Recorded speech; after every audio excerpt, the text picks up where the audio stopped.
maghalo dito sa kalam. Bakit ba? Ano to niluluto ko? Di ko nga alam kung ano to eh.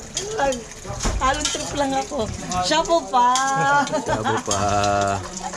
Wow! Parang masarap yung ingredients mo ah. Pero kaya sarap dito. Puro pechay. Repolyo tsaka ano. Puro repolyo pala. Hindi pechay. Wow. Ang sarap ng almusal namin, boy. Nasaan na yung hipon? Nasaan yung hipon? Saka ano na yan. Wala na hipon? Nandun sa kwarto, tinabi ni Terry, nakita ko. Teryo, ba't? Tinabi ni Terry sa kwarto. Kasi malamig sa kwarto, di ba? Sayang naman yung pag natira.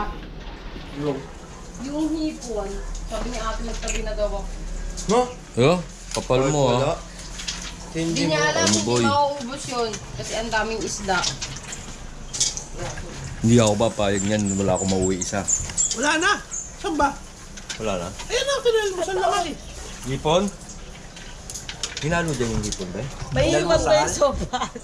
Oo! Niloko mo ba ako? Ayun sa ibabaw, inalmusal nga. Ano ibabaw? Gulo mo. Ininit na nga yan kanina. Wow! Meron pa, boy. May hipon yun? Wala. Hindi, dadaan na lang palengke. Wala. Bibila ko sa pirasong malaki. Hi guys! Pasukin natin tong kwarto na to ha. Pre, mag-vlog ka nga sa loob. Pasukin natin tong kwarto. Surprise! Nasaan yung kamera?